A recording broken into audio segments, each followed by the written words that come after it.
Action, let's go. trouble 찾으러. Assalamualaikum warahmatullahi wabarakatuh. Selamat pagi semuanya. Terima kasih karena pada hari ini kalian sudah berkumpul di sini untuk mendengarkan kami presentasi. Sebelum kita memulai presentasi pada kali ini, marilah kita berkenalan dahulu pada anggota-anggota kelompok saya. Saya Christian Widi Pratama Santoso. Saya Farisa Pramesti. Saya Haira Gitsa. Saya Muhajirin Nawawi. Saya Rido Desbian Justin. Pada kesempatan kali ini kami ingin presentasikan tentang bab materi yang pertama, yaitu fisika. Fisika adalah cabang ilmu pengetahuan dari IPA yang mempelajari tentang gangguan alam, bencana-bencana alam, dan bisa diberikan juga bahwa fisika adalah hukum-hukum alam. Untuk materi kita yang pertama ada hakikat fisika yang akan dibacakan oleh Rido. Hakikat fisika ada 3, yaitu fisika sebagai produk, fisika sebagai proses, dan fisika sebagai sikap. Yang pertama, fisika sebagai produk ada 7. Yang pertama, fakta. Fakta merupakan keadaan sesungguhnya dari suatu benda atau fenomena alam yang terjadi. Contohnya pesawat terbang. Yang kedua ada konsep. Konsep adalah abstraksi dari berbagai kejadian, objek, fenomena, dan fakta. Yang ketiga ada prinsip. Prinsip adalah generalisasi dari hubungan antara fakta dan konsep. Contohnya fluida dinamis. Contohnya prinsip Bernoulli. Yang keempat ada hukum.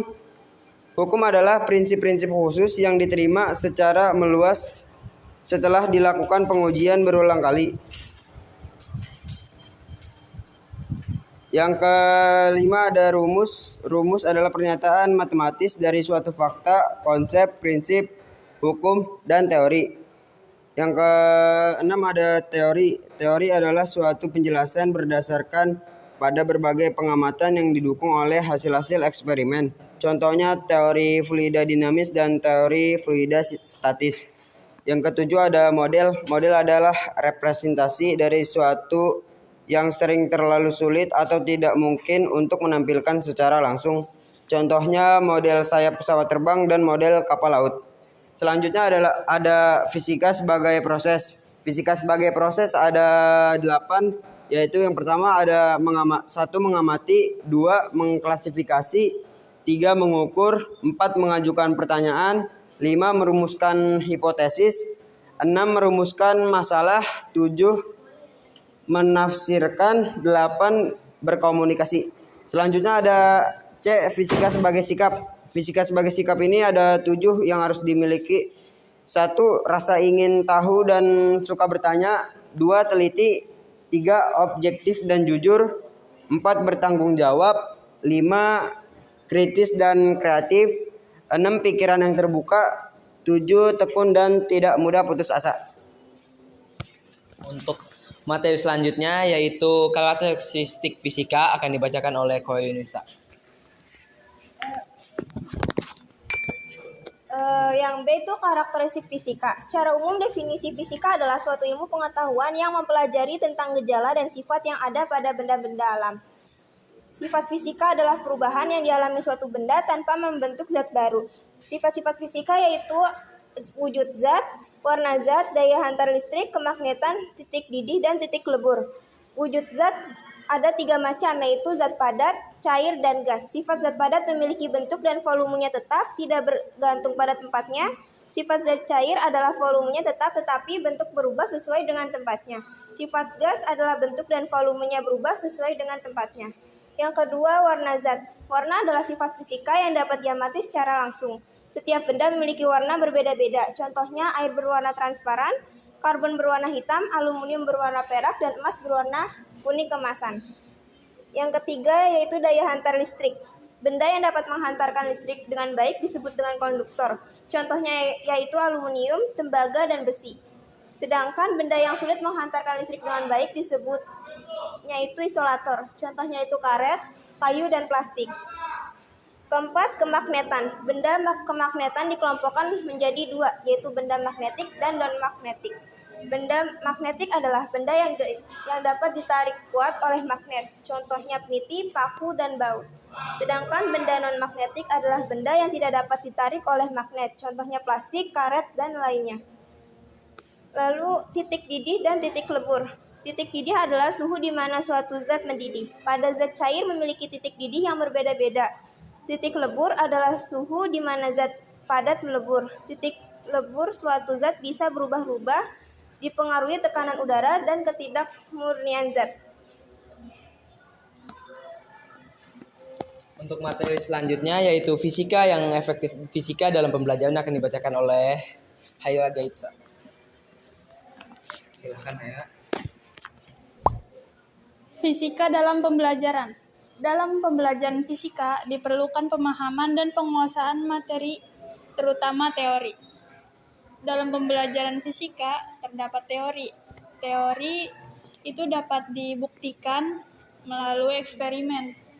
Belajar fisika itu berbeda dengan ilmu bahasa dan ilmu sosial dikarenakan fisika dalam pembelajaran itu memiliki ciri-ciri sebagai berikut. Objek yang dikaji nyata berdasarkan tingkah laku dan fisik yang dituju.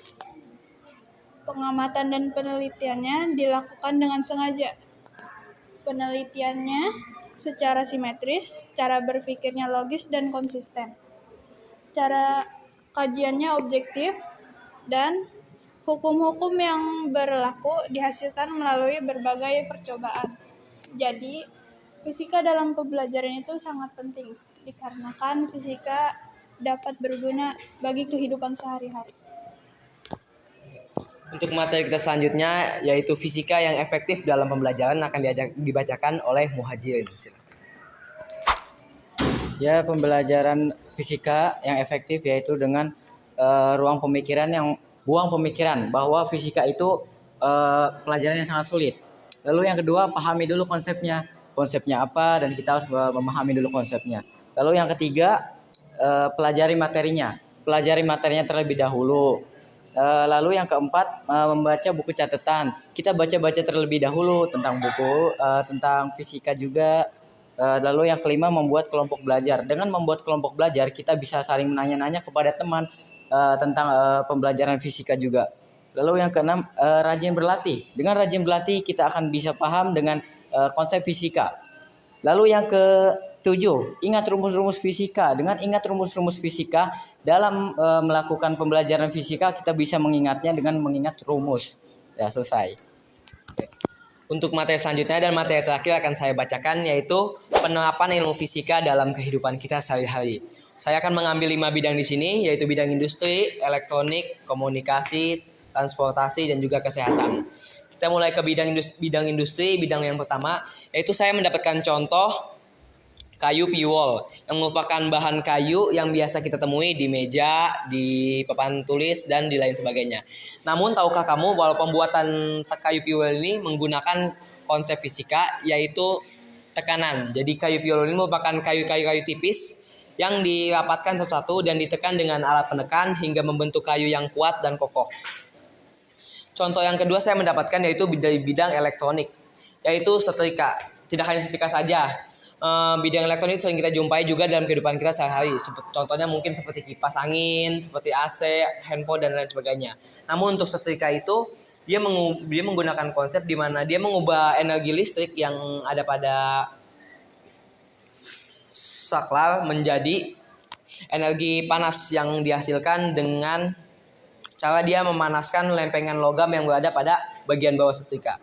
Yang bidang ketiga adalah bidang kesehatan, yaitu sinar rongseng. Tahukah Anda bagaimana cara kita bisa mengetahui kondisi struktur tubuh tulang kita tanpa melalui pembedahan, yaitu dengan cara merongseng tubuh kita sendiri. Cara kerjanya yaitu ada suatu alat yang mengeluarkan sinar yang dalam sinarnya itu memancarkan energi elektron. Energi elektron itu tidak bisa melambat, tidak bisa menembus benda-benda padat. Jadi semakin padat bendanya, semakin susah untuk ditembus elektron. Karena itu tulang kita yang padat akan sulit untuk ditembus oleh elektron. Di sini saya jelaskan juga bahwa yang berwarna putih merupakan hasil rongseng dengan sinar berwarna putih yaitu tulang, hasil longseng dengan sinar berwarna hitam, udara, dan abu-abu, yaitu kulit dan juga jaringan sel-sel kita. Dan untuk yang keempat, saya memiliki bidang komunikasi yaitu kabel optik, yang merupakan kabel-kabel yang biasa kita jumpai di tiang-tiang listrik yang sekarang digunakan sebagai media yang paling cepat karena memiliki kecepatan 100 Gbps, yaitu karena dia bisa mengirimkan data, mengirimkan segala macam melalui partikel suara. Dan juga yang kelima, kita ada alat transportasi. Di sini kita ada pesawat, kereta, dan juga kapal. Untuk pesawat menggunakan prinsip hukum Bernoulli, di mana dikatakan bahwa bumi ini memiliki tekanan, yaitu tekanan gaya gesek, tekanan gravitasi, dan lain sebagainya. Pesawat dapat terbang karena dia dapat berhasil memanfaatkan tekanan tersebut. Dengan sayap pesawat dia bisa memanfaatkan tekanan dari atas untuk membantu dia mendorong dan dibantu juga oleh jetnya. Dan dengan konsep yang aerodinamis seperti ini dapat memantulkan gaya gesek dari angin sehingga mempermudah juga pesawat untuk terbang. Dan yang kedua yaitu adalah kapal. Kapal menggunakan prinsip Archimedes, di mana kapal yang beratnya sebegitu besar tidak tenggelam karena di bagian lembung kapal ini, di bagian paling bawah kapal terdapat ruangan bebas udara, ruangan yang hanya berisi udara saja untuk membantu kapal supaya bisa mengambang di atas permukaan air. Dan yang ketiga adalah kereta maglev yang sudah diterapkan di banyak negara-negara canggih seperti Jepang, Jerman, Amerika, Cina, dan lain sebagainya. Namun prinsip kerjanya akan saya jelaskan, yaitu dia memanfaatkan gaya menolak magnet, di mana pada rodanya akan dilapisi oleh magnet negatif dan juga pada relnya akan dilapisi magnet negatif sehingga menimbulkan tolak menolak. Dan untuk gaya geseknya dia akan mengubah bagian depan dan bagian belakangnya menjadi gaya elektromagnetik yang memanfaatkan listrik juga. Oke. Sekian pembahasan dari kelompok kami. Semoga kiranya apa yang kami sampaikan ini dapat mudah dimengerti untuk kita semua belajar fisika dalam kehidupan kita sehari-hari. Wassalamualaikum warahmatullahi wabarakatuh.